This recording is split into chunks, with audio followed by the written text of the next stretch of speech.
So today we are going to see the brief summary related with the brainstem. So as we know that the brainstem is divided into three parts, that is the upper midbrain, middle pons, and the lower medulla oblongata. So like this, the brainstem is divided into three parts: midbrain, pons, and the medulla oblongata. So when we come to the midbrain, which is again further divided into two parts, that is the cerebral peduncle from the level of the cerebral aqueducts anteriorly, and from the level of the cerebral aqueduct posteriorly, it is called as tectum. So like this, the midbrain is divided into two parts, that is the cerebral peduncle and the tectum part. But again further, the cerebral peduncle is divided into three parts, that is anteriorly the crest cerebri and the deeply stained structure that is called a substantia nigra, and posterior to the substantia nigra is the tegmentum.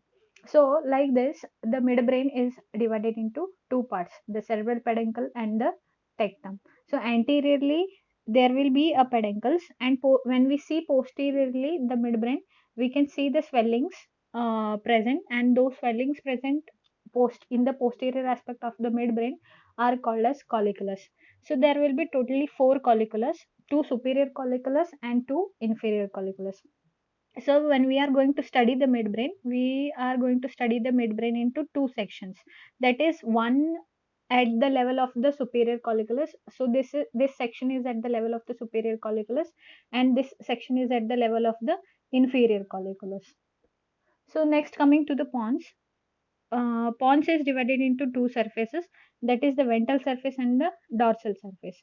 When we come to the ventral surface, there is one sulcus at the center, which is called as ventral basilar sulcus, and that sulcus is because there the basilar artery lodges, and this sulcus divides it into two halves, and these halves are convex.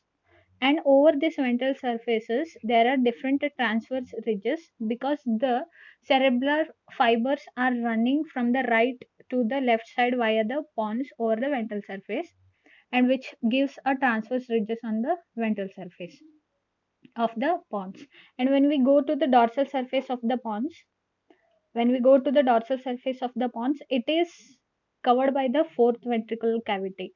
It is covered by the fourth ventricle cavity, and behind the fourth ventricle cavity there is cerebellum. So cerebellum, when we see the pons from the posterior aspect, we can see the cerebellum, and when we remove the cerebellum we can see the fourth ventricle.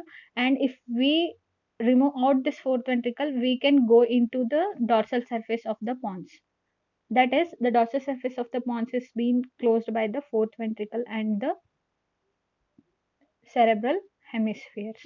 So like this, the pons is divided into two surfaces, ventral surface and the dorsal surface.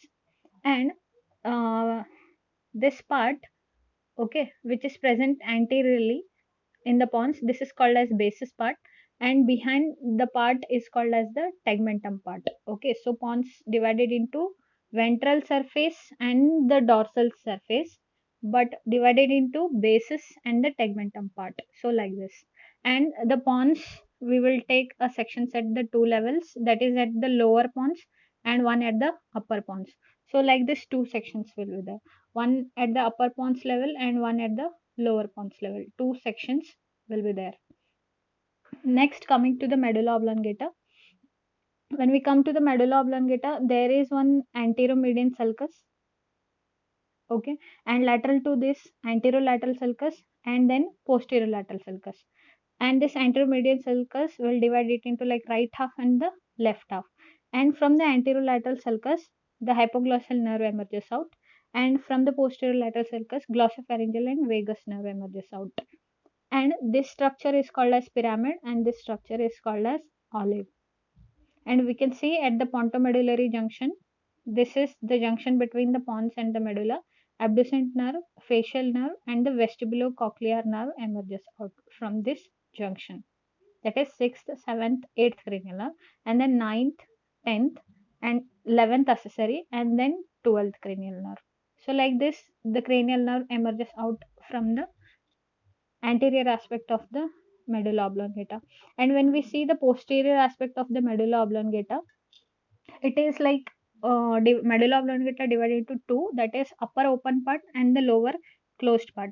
Upper open part is because of the presence of the fourth ventricle, and this end part is called as obex of the fourth ventricle. And at the posterior aspect of the medulla oblongata, there is posterior median sulcus, and lateral to this, there is one elevation called as gracillae tubercle, and lateral to this is cuneate tubercle, and lateral to this is tuber cinerum. And these elevations are because of presence of nucleus gracilis here, nucleus cuneatus here, and spinal nucleus of the trigeminal nerve here. Below these tubercles, those nucleuses are present, and hence there are different elevations in the posterior aspects of the medulla oblongata. So this was like the external features related with the medulla oblongata. And when we go to the sections related to the brainstem, so here we can see the section at the level of superior colliculus, where we can see the different ascending and descending tracts running. Here this section is at the lower pons, and at the level of inferior colliculus. This is at the upper pons level, this is at the lower pons level, and this section is of the medulla oblongata at the level of the obex.